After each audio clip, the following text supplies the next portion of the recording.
So welcome everybody to another edition of TazTalks. Today I'm talking with Tanni Grey-Thompson, and it's really weird because she and I have been chatting away on Twitter for, probably about 10 years now. We've never actually had a face-to-face. So before we go any further, Tanni, can I hand over to you? Do you want to just tell everybody, if they don't know who you are you, what do you represent, what do you do now?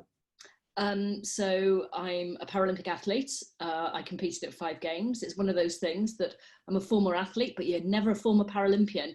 Who knows why? There's a book written on it somewhere.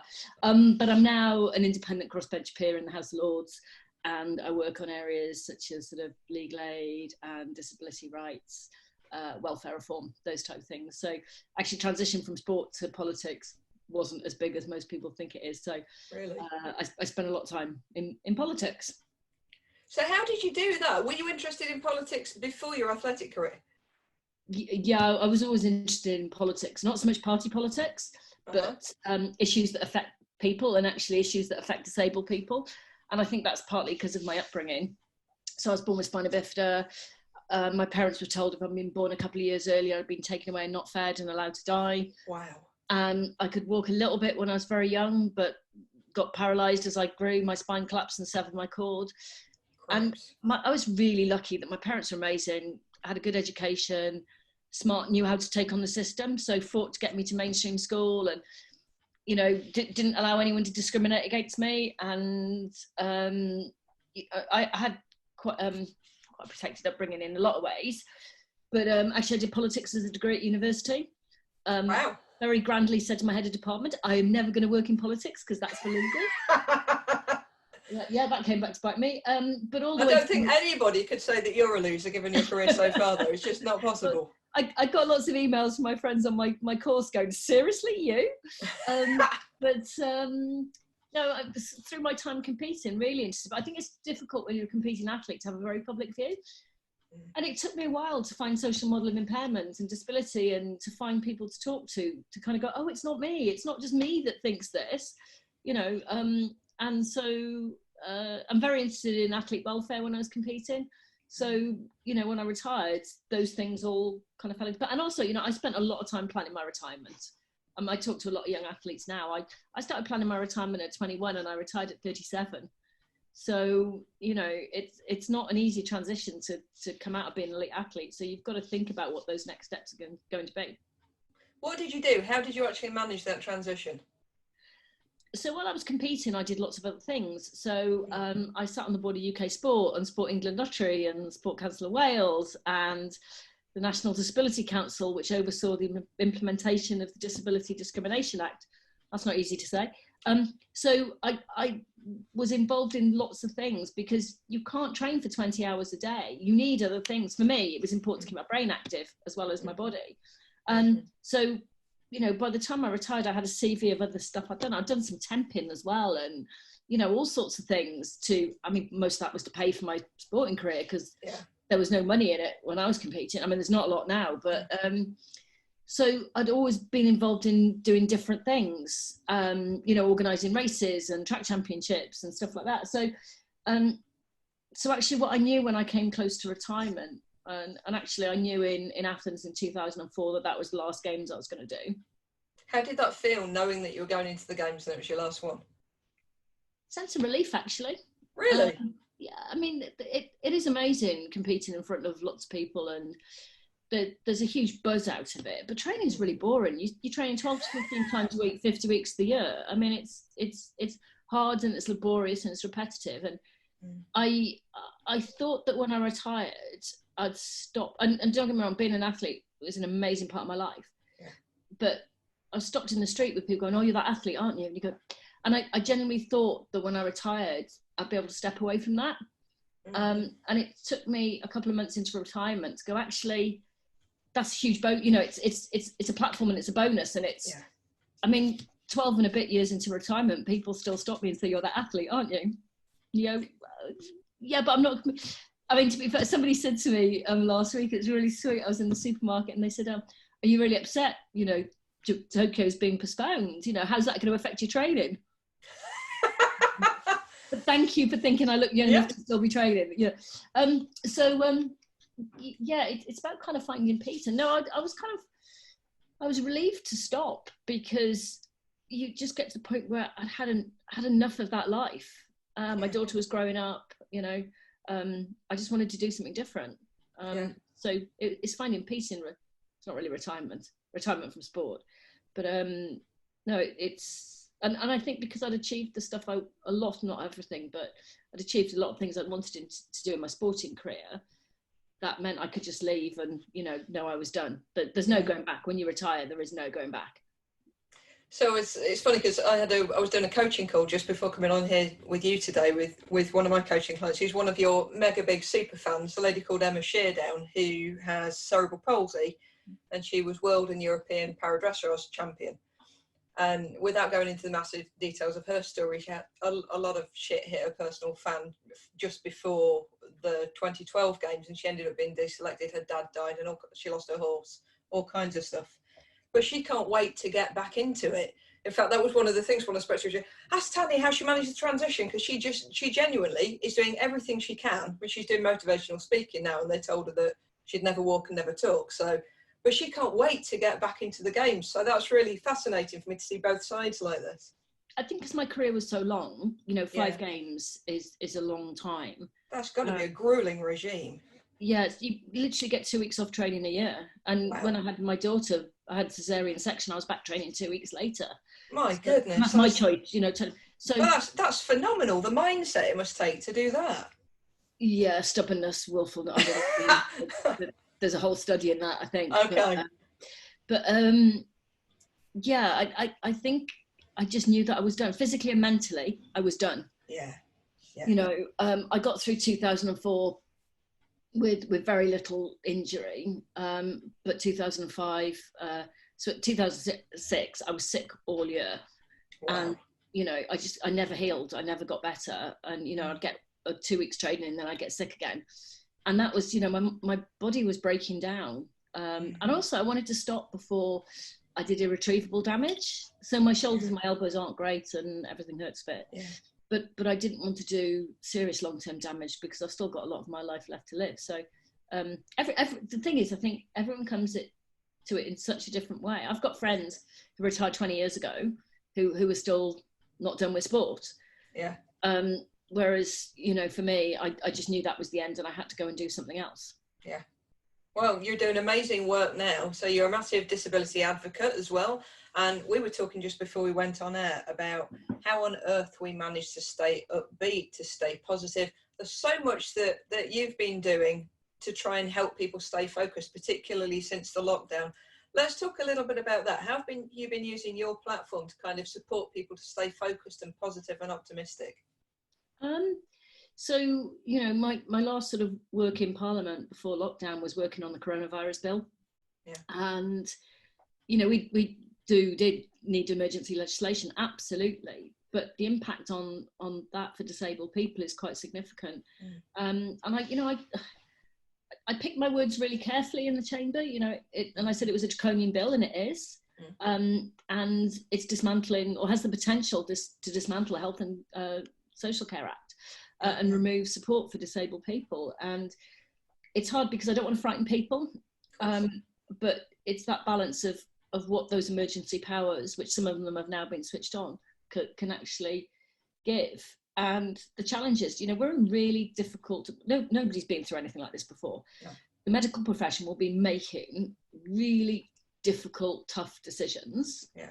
And I don't envy them that, I really don't. And no doctors, you know, are trained for something that's quite like this, or nurses, or anyone in the medical profession. Well, how could we possibly have seen this coming? At least not to this extent. It's unheard of, isn't it? Not by us. But I think what I'm trying to work on at the moment is making sure that the strange times that we're in is not used to prevent disabled people from accessing treatment at the first set of stages. Yeah.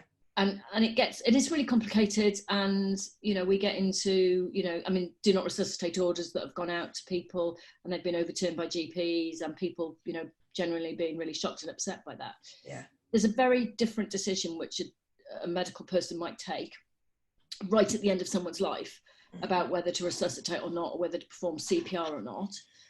That is, and CPR is brutal. It's really, really brutal. Yeah, it's not like you see on Grey's Anatomy, is it? I've seen so many doctors tweet, in the last couple of weeks, what you see on TV. It's a very shiny view of it. You don't get it and pop up and go, oh, hello.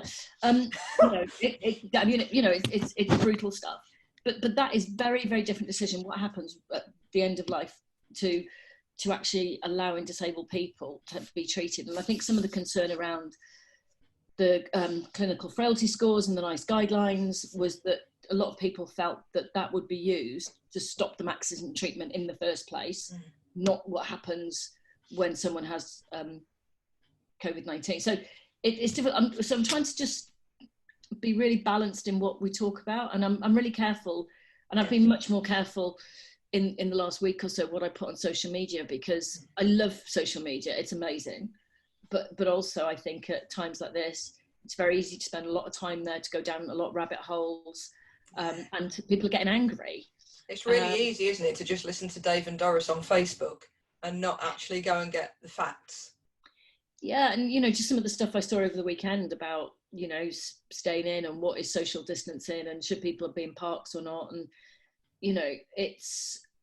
I kind of, my assumption was I thought the guidelines were clear. You could go out for exercise, not to sit in the park. But then some people just get into the parks a really big deal, and they might need to sit there and rest. And I think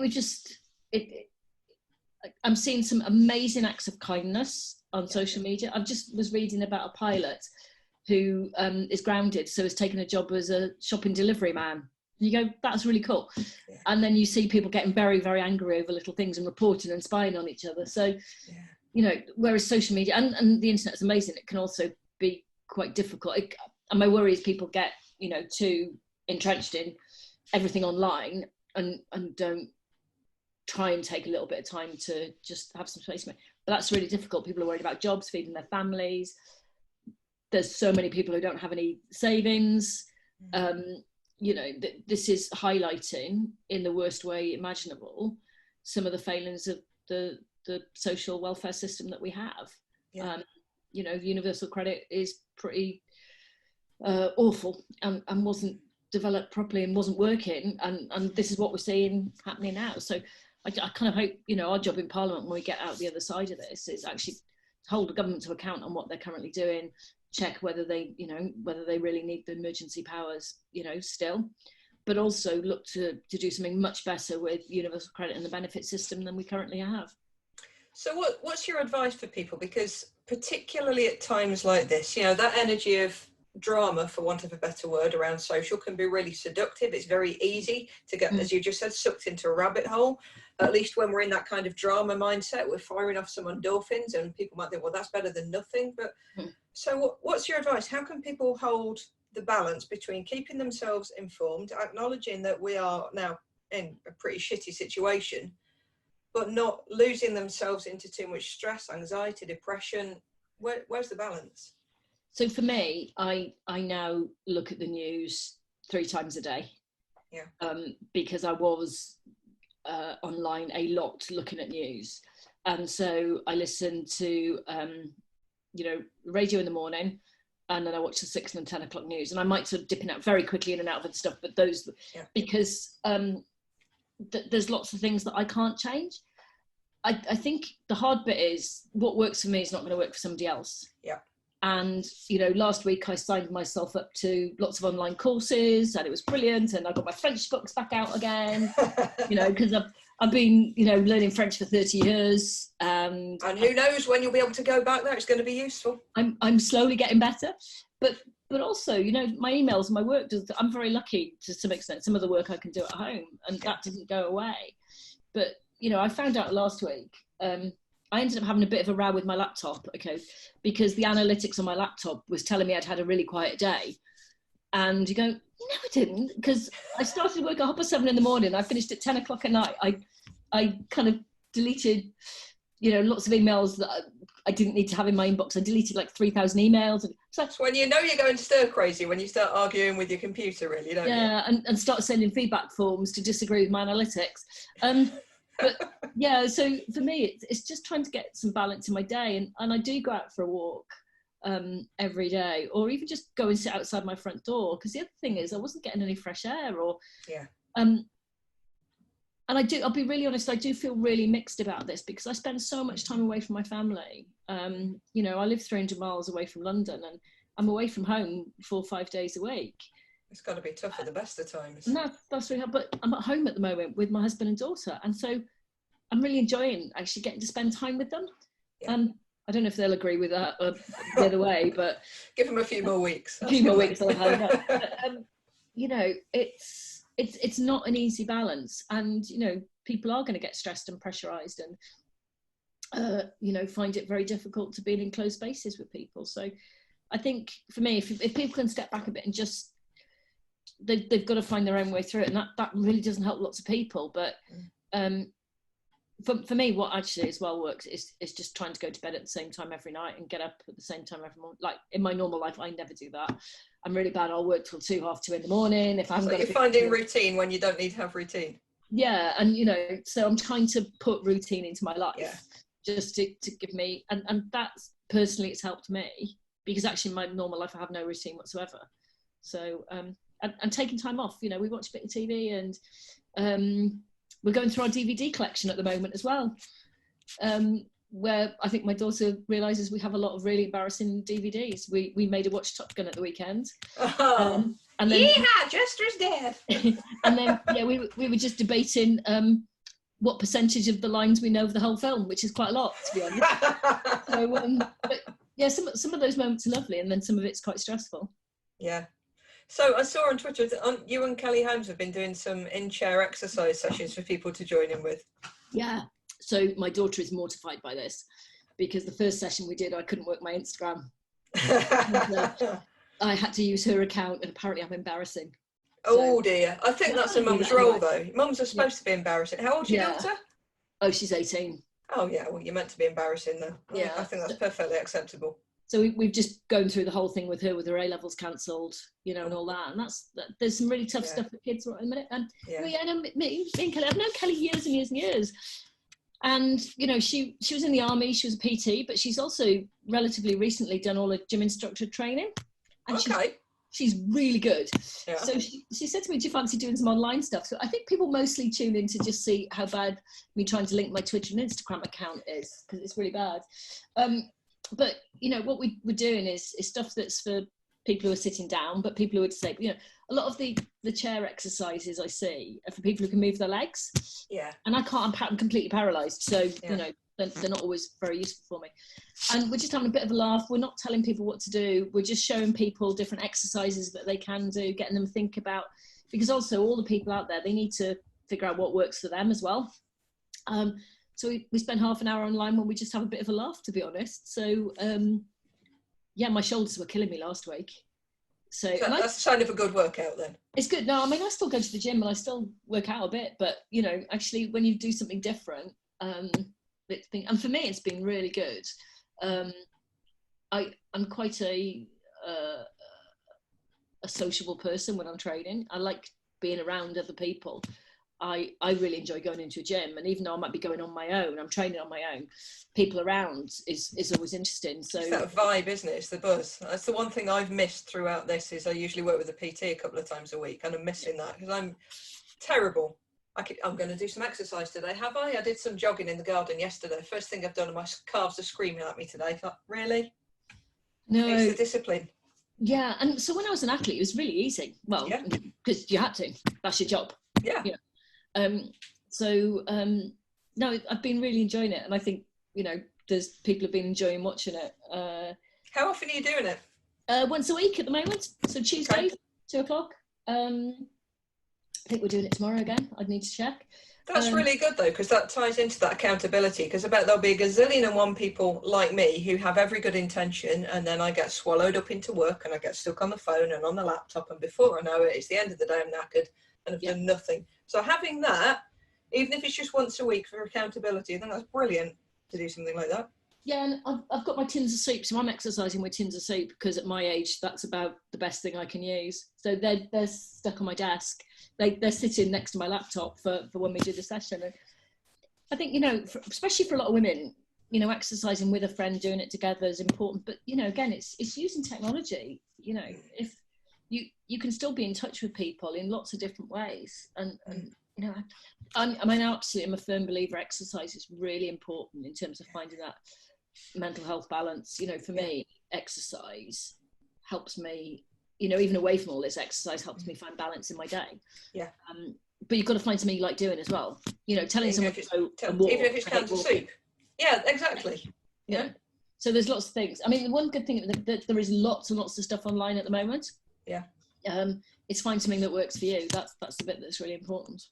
I guess the other positive to come out of this is that more people are talking about mental health, and you've got a different perspective on it because you're reminding us of all the people that perhaps can't get out, or they can't do all the stuff that we're assuming everybody can just do easily. So it's good to hear you talking about the importance of remembering those with disabilities through this as well. But mental health across the board, at least now we're talking about it more, because on the one hand, it's terrible that it's taken something like this for it to come to the fore. And of course, this followed all the news around Caroline Flack as well. So we started, and that I find is a really interesting tangent, because a few weeks back, everybody was talking about the importance of being kind. And now we hear people going to the parks and everybody's throwing, idiots around all over the place. And we need to get that balance back. So what are your views on mental health as a whole? Is it good that this has come up through this? Do we need to keep the conversation going beyond this? Where are we at? I think it's really important to talk about it because, in sport, we have, every sports team has a psychologist or, and teams of people that you work with. And, the assumption is that every athlete is mentally very strong. Well, that's not quite the case. You might be, in that moment you're competing, you might be very strong, but, there might be other things around it that make it more difficult. So I do think it's important we talk about that we can get the right support to people and help people. I've seen a real change, I think, in probably the last sort of 2 years or so, maybe a little bit longer, where it's just gradually more and more people understand about work-life balance and pressure. And, I think what we see through, COVID is that, there's a lot of pressure on women, huge pressure, because if you've got kids, this working from home, it's not like you're just in a different office. Working from home is really difficult, especially if you've got young kids. And you're trying to homeschool at the same time and keep the house together. I know that's a terribly old-fashioned, stereotypical attitude, but it's there. But a lot of women will have that pressure. And, we've seen it really tragically in the number of murders that have happened in the last couple of weeks. In domestic violence, it's women and children who take the brunt of it. So, one of the real concerns, again, around the emergency legislation, and I kind of had not very much in my speech because it was time limited, but it's like, what are we going to do for victims of domestic violence? Because where do they go? If you're in lockdown, they're stuck with the perpetrator, and that has really big consequences. Huge. And it happens to men as well, but it's mostly women. Yeah, it is. I do a lot of work with, because I have domestic abuse in my past, I do quite a lot of work with people who've been through that. And again, even when I work in partnership with local authorities, working with people who've been through domestic abuse, you're right, it is predominantly women who are affected. Although, of course, we never know the true numbers, because so many guys still have this attitude where they don't speak out about it. But what's the advice there for people who are now being forced to self-isolate in a situation that isn't safe? They might not have been able to they might not have felt able to tell anyone that it wasn't a safe environment before. What can they do? I mean, I've seen, again, online, there's sort of different organisations that are offering help and support. And, one of the things that's I've seen going out to people saying, you know, if you think your friend is in this situation, you know, just kind of be there, just try and watch out for them. You know, don't just ask, are you okay? And just hope the answer is yes. It's actually trying to find a way through it. But that's another really difficult thing, because, you know, with people's jobs being in a really difficult, precarious position, there's the domestic violence, and then there's the economic impact of this. So, you know, if a woman in a relationship doesn't have much money anyway, and now your job's at risk, it just all compounds. And you know, what I've seen is, you know, a lot of women are very good at hiding the fact they're in an abusive relationship. I hid mine for a long time because I didn't know how to put it out there. And I guess what compounds it more as well is, depending on how that domestic violence manifests, if there's a particular control aspect, they might not be able to get online and freely talk to people about what they're going through, or even pick up the phone. Exactly, and that's really worrying in terms of, you know, the number of people and number of women and children men will be affected. So I really, sadly, I wish I had an answer to some of these things. I just, you know, I with my friends, I just try and, you know, check in on them, just see how they are, see not just what the words they use, but see how they say things, to try and pick up on things. And I think that's really important.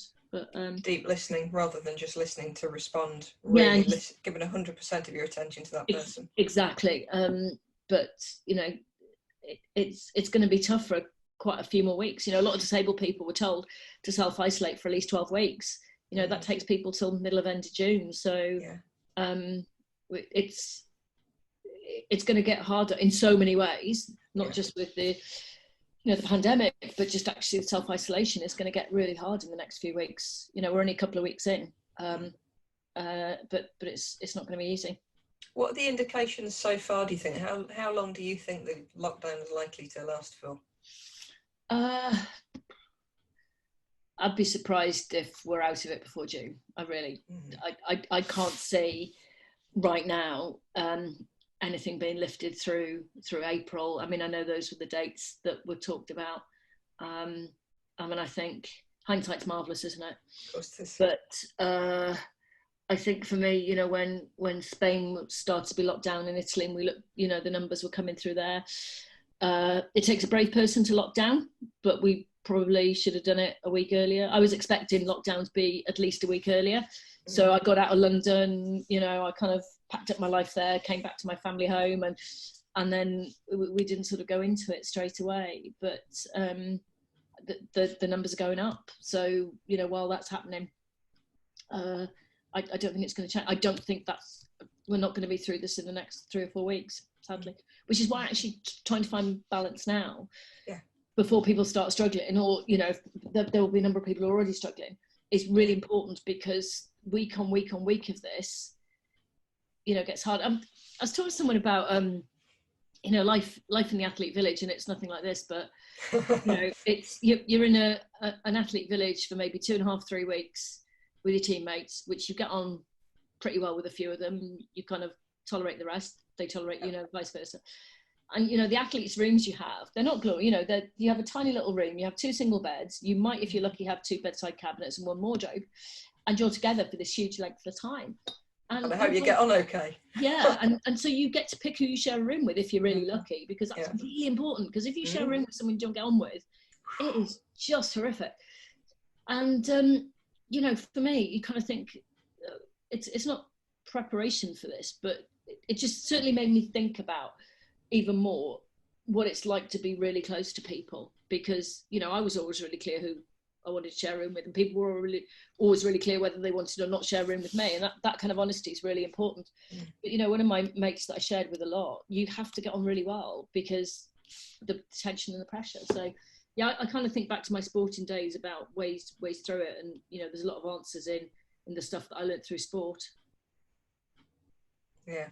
So if we look back, just before we wrap up here, you must have been through all kinds of challenges throughout your life. What's something that you have used to help lift yourself when you've needed to? What's some nugget of experience or advice you could leave with people to just help them find a way out when they're starting to feel that they might be going onto a bit of a downward curve? Yeah. During my sporting career, I won I lost more races than I won. I just won some big ones. And we all remember the wins, of course, don't we? Absolutely. You know, because I didn't win a race for the first 5 years I competed, and the last 2 years I competed, I was sort of, you know, struggling. And you know, I didn't win everything in the middle either. So, you know, one bad race doesn't make you a bad athlete. You know, I think in sport you learn to have perspective on that, and to sort of, you know, you get through one event and you move on to the next one. So what I try and do is I try and take each day as a time, you know, so I have my day planned out, and the meetings I'm going to do, and the work I'm going to do, and the free time I'm going to have, and when I'm going to go out for a walk. I like lists as well, so you know, I'm quite happy in my love of lists. But also I'm kind of trying to look ahead as well, you know, to putting other work in and thinking about what the next couple of weeks are going to bring as well. So not just living in the moment, but also trying to step back and look at it long term. So because I think we're going to be here for another a couple of months maybe. So that's not really a short and snappy answer to advice. I think it's just we've got to get through this, because people have got to stay healthy and safe. And unfortunately, the only way to do that is to be physically isolating. So, you know, just you don't need to be socially isolating, you know, but physically isolating is important. Yeah, and that's an important balance to remember. Tanni, thank you so much for your time. It's been a pleasure chatting to you. I'm so glad we finally got to have a proper chat.